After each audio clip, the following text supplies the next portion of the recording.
Kaloor stadium കരാറില്ലാതെ കൈമാറിയതിൽ കായിക മന്ത്രിയുടെ ഇടപെടലിൽ ദുരൂഹത. കലൂർ സ്റ്റേഡിയം കൈമാറ്റത്തിന് നിർദ്ദേശിച്ചത് കായിക മന്ത്രി വി അബ്ദുറഹ്മാൻ. കരാറിന് മുൻപ് നവീകരണം ആരംഭിച്ചു.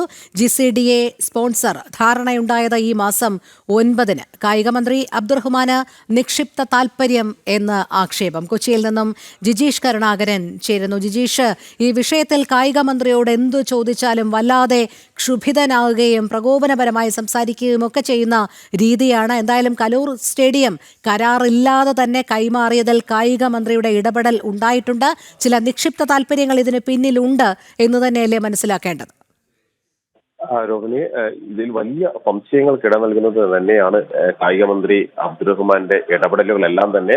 രോഹിണി സൂചിപ്പിച്ചതുപോലെ തന്നെ പല ഘട്ടങ്ങളിലും അമിതമായി ഈ ഒരു വിഷയത്തിൽ മന്ത്രിയുടെ ചില താല്പര്യങ്ങൾ നമുക്ക് കാണാൻ കഴിയും. അത് നടക്കാതെ വരുമ്പോൾ അല്ലെങ്കിൽ അത്തരം സാഹചര്യങ്ങൾ ഒഴിവാകുമ്പോഴെല്ലാം തന്നെ വലിയ തോതിലുള്ള രോഷപ്രകടനം മന്ത്രിയുടെ ഭാഗത്തു നിന്ന് മാധ്യമ പ്രവർത്തകർക്ക് നേരെ അടക്കം ഉണ്ടാവുകയും ചെയ്തിരുന്നു ഇതുമായി ബന്ധപ്പെട്ട ചോദ്യങ്ങളിൽ.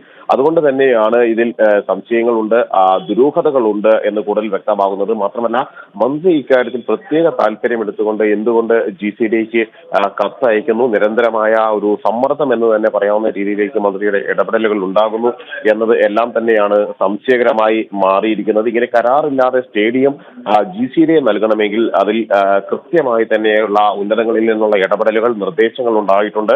അത് സർക്കാർ തലത്തിലും കായിക മന്ത്രാലയത്തിന്റെ തലത്തിലും എല്ലാം തന്നെയാണ് അത്തരം നിർദ്ദേശങ്ങൾ വന്നത് എന്നതാണ് GCDA തന്നെ വ്യക്തമാക്കിയിരിക്കുന്നത്. അതുകൊണ്ട് തന്നെ ഇതിൽ സമഗ്രമായ ഒരു അന്വേഷണം അല്ലെങ്കിൽ കൂടുതൽ വിവരങ്ങൾ പുറത്തു വരേണ്ടതുണ്ട്. പ്രത്യേകിച്ച് എന്തിനാണ് നിരന്തരമായി ഇത്തരത്തിൽ സാധാരണ നിലയിൽ നിർമ്മാണങ്ങൾ, നവീകരണ കരാറുകൾ നൽകുമ്പോൾ നിരവധി ആളുകളിൽ നിന്ന് ടെൻഡറുകൾ വിളിച്ച് അതിൽ ഏറ്റവും അനുയോജ്യമായ ആളുകൾക്ക് ടെൻഡറുകൾ നൽകുക എന്നതാണ്. എന്നാൽ ഇവിടെ GCDA വിശദീകരിക്കുന്നത് മുഴുവൻ സൗജന്യമായി ചെയ്യാൻ ഒരാൾ മുന്നോട്ട് വന്നപ്പോൾ മറ്റൊന്നും നോക്കിയില്ല എന്നൊരു കാര്യമാണ്. എന്നാൽ എന്തുകൊണ്ട് അവർക്ക് എത്തരത്തിൽ ആണ് ഇത്തരം നിർമ്മാണങ്ങൾ നടത്തിയുള്ള മുൻപരിചയം, എന്ത് യോഗ്യതകളാണ് ഉള്ളത്? പ്രത്യേകിച്ച് ഫിഫ യുടെ മാനദണ്ഡങ്ങൾ പാലിച്ചുകൊണ്ടുള്ള നിർമ്മാണങ്ങൾ, സ്റ്റേഡിയങ്ങളുടെ നിർമ്മാണങ്ങൾ നടത്തി യാതൊരു മുൻപരിചയവുമില്ലാത്ത നിർമ്മാണ കമ്പനികളെയായിരുന്നു സ്പോൺസർ ഇക്കാര്യങ്ങൾ ഏൽപ്പിച്ചിരുന്നത്.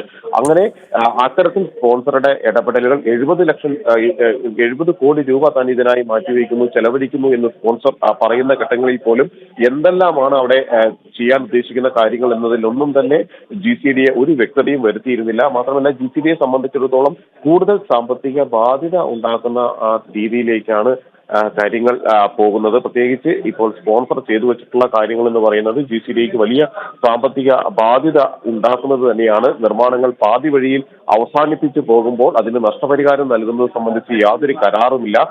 മാത്രമല്ല, ഇപ്പോൾ സ്റ്റേഡിയത്തിൽ നിർമ്മാണങ്ങൾ, നവീകരണ പ്രവർത്തനങ്ങൾ ആരംഭിക്കുന്നുണ്ട്. അത് എത്ര നാൾ തുടരും എന്ന കാര്യത്തിൽ യാതൊരു വ്യക്തതയുമില്ല. സ്വാഭാവികമായും യാതൊരു കരാറുമില്ല എന്നതുകൊണ്ട് തന്നെ ഈ സ്പോൺസർക്ക് ഏത് നിമിഷം വേണമെങ്കിലും അത് ഇട്ട് അവസാനിപ്പിച്ചുകൊണ്ട് ഈ ഒരു കരാറിൽ നിന്ന് പിൻവാങ്ങാൻ കഴിയും. സ്പോൺസർ അത് പൂർത്തിയാക്കുമെന്ന് പറയുമ്പോൾ തന്നെ ഏതെല്ലാം കാര്യങ്ങളാണ് പൂർത്തിയാക്കുക, സ്റ്റേഡിയത്തിനകത്തുള്ള നവീകരണം എത്രമാത്രം പൂർത്തിയാക്കും, സ്റ്റേഡിയത്തിന് പുറത്തുള്ള നവീകരണം എങ്ങനെയാണ്, പ്രത്യേകിച്ച് മതിൽ നിർമ്മാണം അടക്കമുള്ള കാര്യങ്ങൾ പൂർത്തിയാകുന്നു, അത് എങ്ങനെയാണ് ഈ നവംബർ 30-ന് മുമ്പ് പൂർത്തിയാക്കി കൈമാറാൻ കഴിയുക എന്നതെല്ലാമുള്ള സംശയങ്ങളുണ്ട്. അതുകൊണ്ട് തന്നെ ഇതും ഒരു വലിയ ക്രമക്കേടിന്റെ ഭാഗമാണ് എന്നത് തന്നെയാണ് സംശയിക്കുന്ന ഒരു കാര്യമെന്ന് പറയുന്നത്. പ്രത്യേകിച്ച് GCDയുമായി ബന്ധപ്പെട്ട് നേരത്തെയും നിരവധി ആരോപണങ്ങൾ, വിമർശനങ്ങളെല്ലാം തന്നെ ഉയർന്നിരുന്നു. സംഗീത നിശയുമായി ബന്ധപ്പെട്ടും നൃത്തസന്ധ്യയുമായി ബന്ധപ്പെട്ടും എല്ലാം തന്നെ വലിയ ആരോപണങ്ങൾ ഉയർന്നിരുന്നു. ആ ഘട്ടങ്ങളിലെല്ലാം തന്നെ അതിനെ കടന്ന് പോവുകയും അല്ലെങ്കിൽ അന്വേഷണങ്ങളെ ഇപ്പോഴും നേരിടുന്ന ഒരു സ്ഥിതി തന്നെയാണ് ഉള്ളത്. വിജിലൻസിനടക്കം ഇക്കാര്യത്തിൽ പരാതികൾ ലഭിച്ചിരുന്നു. അതുകൊണ്ട് തന്നെ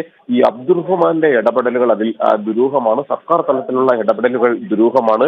ആൻഡോ അഗസ്റ്റിന് തന്നെ ഈ കരാറുകൾ നൽകുന്നതിനും ഇത്തരത്തിൽ സ്പോൺസറെ ഏൽപ്പിക്കുന്നതിനും എല്ലാം തന്നെയുള്ള ഇടപെടലുകളാണ് ഒരു സമഗ്ര അന്വേഷണത്തിന് വിധേയമാക്കേണ്ടതായിട്ടുള്ളത്.